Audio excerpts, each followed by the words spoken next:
Buenos días, aquí Augusto Townsend, curador principal de Comité, con las noticias de hoy, martes 10 de junio del 2025. El podcast de hoy ya con el auspicio de Pigmont Group, una firma de selección de talento y consultoría que ha venido acompañando por más de una década a empresas líderes y que como empresa B está enfocada en generar valor compartido desde una lógica de triple impacto económico, social y ambiental, porque el éxito empresarial ocurre cuando el talento y el propósito están alineados. Vamos con los titulares de hoy, martes 10 de junio, en menos de un minuto, vía Comité sin dueños de la verdad. Primero, la presidenta Dina Boluarte firmó en Francia el Tratado de Alta Mar, lo que ha generado rápidamente el rechazo de gremios empresariales que consideran que afectará al sector pesquero. Segundo, la Junta Nacional de Justicia dejó sin efecto una de las dos destituciones que pesan sobre la ex fiscal de la Nación, Patricia Benavides. Tercero, Pedro Pablo Kuczynski presentó un habeas corpus luego de frenar el gobierno este último fin de semana su intento de viajar a Miami. Cuarto, Ocitran le impuso al AP una multa por deficiencias en los vidrios que instaló en la segunda torre de control del Aeropuerto Internacional Jorge Chávez. Y quinto, el gobierno de Donald Trump en Estados Unidos ha amenazado con arrestar al gobernador de California, Gavin Newsom, si se sigue oponiendo a que la Guardia Nacional reprima en su estado a las protestas contra las deportaciones masivas. Y no se pierdan en el espacio de la reflexión del día un comentario especial de Ana Lucía Mosquera a propósito del mes de la cultura afroperuana. Ok, pasamos al desarrollo de cada una de estas noticias. Aquí va la primera. La presidenta Dina Boluarte, quien ha estado participando estos días en la cumbre de las Naciones Unidas sobre el océano, UNOC 3, en Francia, firmó ayer, el lunes, el denominado Tratado de Alta Mar. Esta noticia fue confirmada por el canciller Elmer Schaller, quien anunció que el acuerdo aún debe ser ratificado por el Congreso, en un proceso que debiera incluir un debate nacional. Honestamente, a mí me agarró por sorpresa que haya sido parte de la agenda presidencial la firma de este tratado, porque debió haber quedado explícito cuando la presidenta, por ejemplo, pidió autorización para viajar. Debió haber dicho, estoy viajando para firmar un tratado, dándole la oportunidad al Congreso para discutir sobre esto antes de la firma. Salvo que la presidenta ya hubiera tenido otra forma de plantearles esta discusión a las distintas bancadas, cosa que dudo mucho. Porque un escenario al que podríamos dirigirnos es que la presidenta firme un tratado y luego el Congreso no lo ratifique, lo que mostraría una actuación poco seria del Estado peruano en el plano internacional.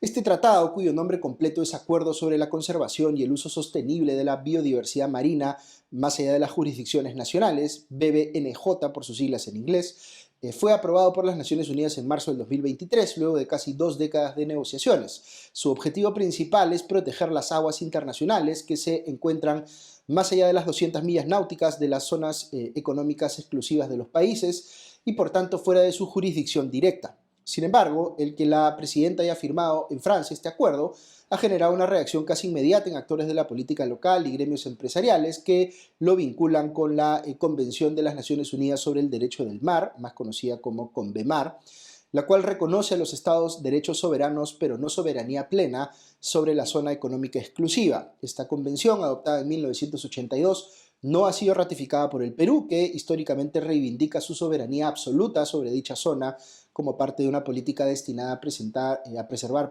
el control integral de sus recursos marítimos.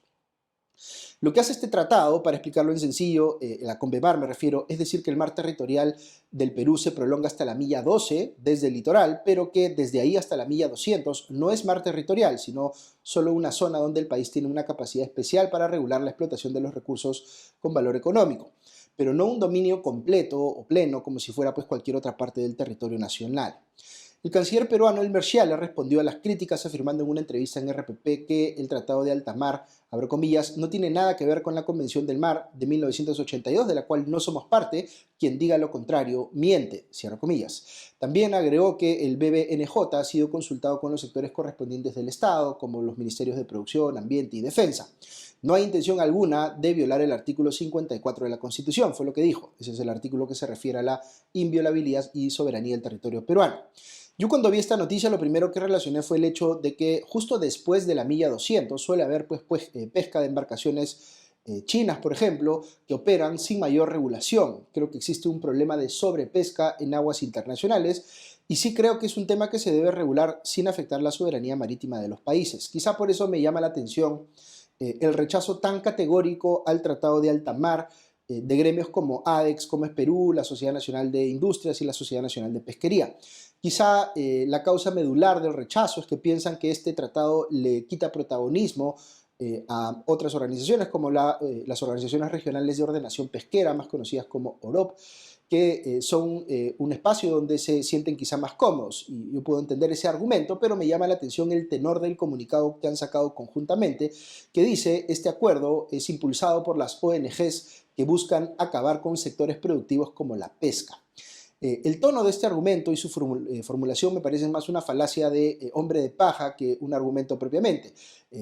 Ciertamente hay organizaciones que priorizan las cuestiones medioambientales sobre las cuestiones económicas, pero es perfectamente válido rebatir ese argumento sin generalizar a todos los que están del otro lado, diciendo que son ONGs que quieren destruir a la pesca. Dicho sea de paso, yo creo que la pesca es una actividad fundamental en el país y hasta puedo decir que me siento orgulloso de lo buena que es la política pública que regula este sector, como la ley de cuotas pesqueras.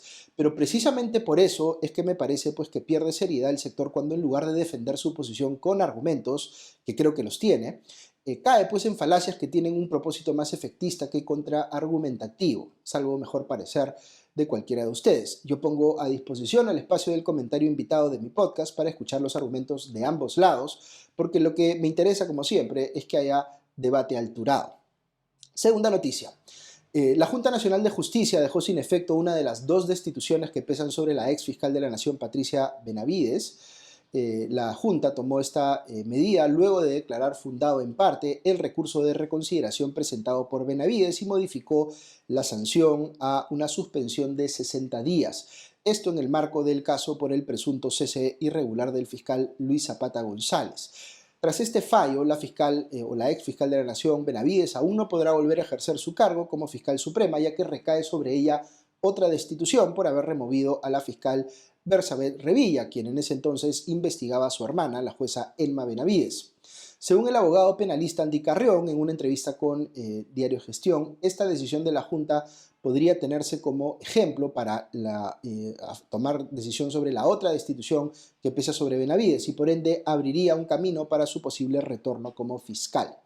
De acuerdo con Canal N, la defensa de Benavides ha solicitado que la otra destitución también sea reconsiderada por la actual Junta, aunque hasta el cierre de este programa la Junta no sabía o no había informado si es que iba a admitir a trámite o no este nuevo pedido. Este caso lo que está motivando es que las personas que tienen posiciones críticas hacia Patricia Benavides salgan a acusar a la Junta Nacional de Justicia con su nueva conformación de estar de alguna manera capturada por los intereses que hoy controlan el Congreso y que está operando pues deliberadamente para reponer en su cargo a Benavides, al también ex fiscal supremo Tomás Aladino Gálvez y así para recuperar ellos el poder que perdieron. Lo que yo puedo decir sobre esto es que más allá de las investigaciones que se siguen contra Benavides por supuestamente haber intercambiado favores con congresistas, que es una imputación ciertamente grave, el caso puntual de las decisiones que tomó ella para cambiar a la fiscal que investigaba a su hermana es ese tema, a mi criterio, suficiente para justificar que haya perdido el cargo de fiscal de la Nación y de fiscal suprema en general. Es, pienso yo, un tema objetivamente bien grave. Tercera noticia.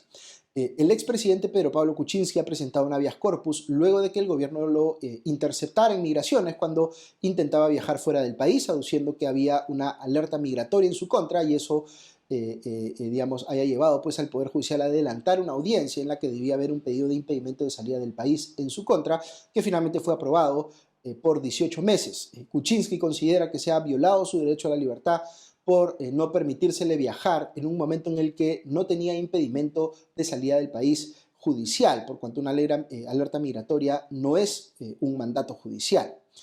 Ayer comenté rápidamente este caso, pero doy aquí algunas apreciaciones adicionales. Kuczynski ciertamente debió haber sido investigado por sus relaciones contractuales o las de sus empresas, con Odebrecht, por ejemplo, que haya habido ahí una vinculación en algún grado justificaba, pienso yo, entender cómo Kuczynski gestionaba estos tránsitos de ser funcionario público a pasar a ser asesor de empresas que hacían negocios con el Estado, para saber si esto le presentaba conflictos de interés, que ciertamente pensaría uno que sí, y cómo lo gestionaba y si supusieron algún tipo de perjuicio para el Estado o no. Dicho esto, en la investigación fiscal que se ha seguido contra Kuczynski se han cometido, en mi opinión, excesos inexcusables de la Fiscalía, como haber querido forzar la figura de que el expresidente, formaba parte de una supuesta organización criminal con su secretaria y su chofer. Que la Fiscalía haya planteado esto con muy poca, por no decir nula, evidencia respecto de los otros involucrados y haciendo un uso bien antojadizo de la figura de organización criminal, me parece no solo equivocado, sino, como ya he dicho en otros podcasts, parece pues revelar un cálculo de la Fiscalía de que está dispuesta a que la secretaria y el chofer sean, entre comillas, daño colateral para que Kuczynski pueda ser sentenciado y por más años. Les digo esto porque yo siempre trato de ser claro con ustedes al evaluar qué hace la Fiscalía bien y qué hace mal. En el caso particular de Kuczynski, creo que se han cometido excesos inexcusables, como les digo. Ahora, lo que sí debo mencionar sobre lo que acaba de pasar con Kuczynski es que si bien su argumento legal me parece correcto cuando él dice que no tenía impedimento judicial para viajar cuando se dispuso a hacerlo este último fin de semana, él sabía, por supuesto, que tenía la semana siguiente una audiencia en la que se iba a discutir precisamente si le daban o no impedimento de salida del país. Salvo que él haya tenido una razón de suma urgencia para viajar, digamos un tema médico impostergable o algo así, es evidente, y sus abogados debieron haberle hecho ver que era evidente, que esto pues se iba a interpretar como un intento deliberado de estar fuera del país si se emitía un impedimento de salida en su contra. Es decir, su propia conducta lo iba a hacer ver como que esto era una fuga, sea que él esperase pues volver o no. Yo no sé cuáles fueron las intenciones reales de Kuczynski, pero él se ha puesto en una posición en la que genera pues la impresión de que se quiso fugar. De ahí que no le dejara pues más remedio al Poder Judicial que aprobarle ese impedimento de salida del país con más convicción aún. Cuarta noticia. Vamos ahora con nuestro segmento La Noticia Económica con Ale Costa, que hoy trata sobre una sanción que le ha impuesto Citran al concesionario del aeropuerto Jorge Chávez. Escuchamos a Ale. Muy buenos días y bienvenidos a la Noticia Económica con Ale Costa. Hoy vamos a hablar sobre la multa de cerca de 2.900.000 soles que le ha impuesto Ocitran, el organismo supervisor de la inversión en infraestructura de transporte de uso público, a Lima Airport Partners, ALAP, a la empresa concesionaria del Aeropuerto Internacional Jorge Chávez. Esta multa no está relacionada con el nuevo terminal que empezó a operar recién a inicios de este mes, sino con la segunda pista de aterrizaje y la segunda torre de control que recordemos se inauguraron en abril del 2023, pero no pudieron ser utilizadas plenamente durante más de un año debido a deficiencias en los vidrios instalados en el puesto de observación. De acuerdo con la resolución 77 de la Gerencia de Supervisión y Fiscalización de Ocitran, que el organismo hizo público ayer, durante la supervisión se identificó que los vidrios instalados en esta segunda torre de control no cumplían con las características técnicas exigidas en el contrato de concesión según las especificaciones que la empresa presentó y que el regulador aprobó. Según Ocitran, los vidrios del puesto de observación presentaban un nivel de reflejo interno superior al 10% máximo permitido, es decir, que reflejaban las luces al interior de la torre de control a un nivel que afectaba la visibilidad de lo que sucedía afuera de la torre de control, especialmente durante la noche. Este defecto llevó a que esta nueva pista solo pudiera ser usada de día, y esa limitación se hizo evidente a inicios de junio del 2024, cuando recordemos las luces de la pista principal sufrieron una falla eléctrica que forzó la cancelación de 128 vuelos, los cuales no pudieron ser derivados a esta nueva infraestructura porque, recordemos, solo podía funcionar de día. Ocitran ha decidido en esta última resolución imponer una sanción de 572.84 unidades impositivas tributarias, UITs, equivalentes a cerca de 2,9 millones de soles al AP, debido a que los defectos en los vidrios limitaron la operatividad de la nueva pista y afectaron, según el organismo regulador, la seguridad de los controladores aéreos y de los usuarios del aeropuerto. En octubre del 2024, la AP reemplazó estos vidrios, pero Ocitran ha determinado que las acciones correctivas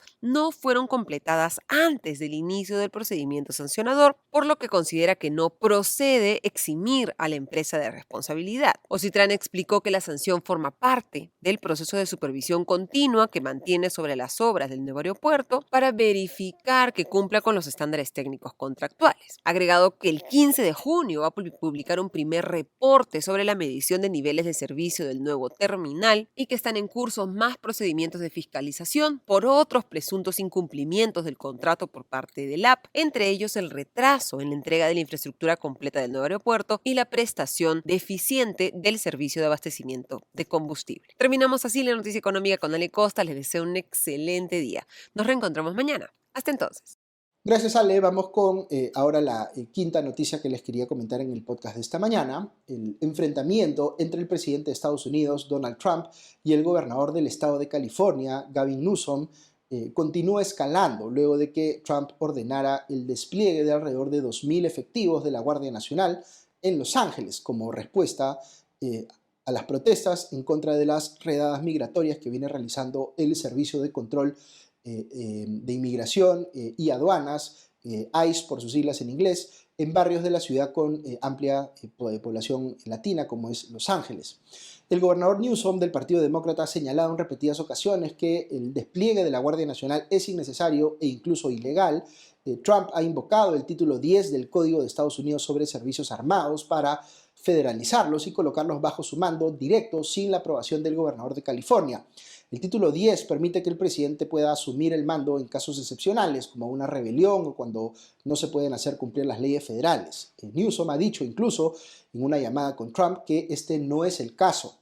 El conflicto entre ambos ha alcanzado pues una nueva cota luego de que un periodista le preguntara al presidente Trump si pensaba que el zar fronterizo, Tom Homan, debía arrestar a Newsom. En una entrevista cuando se le preguntó si el gobernador Newsom o la alcaldesa de Los Ángeles podían ser arrestados por obstruir a la justicia, Homan justamente dijo que si bien no se había discutido esa posibilidad, abro comillas, nadie está por encima de la ley, si se pasan de la raya podría por supuesto ser arrestados, cierro comillas. Ante ello, Newsom retó al zar fronterizo y declaró a la prensa, venga por mí, arrésteme.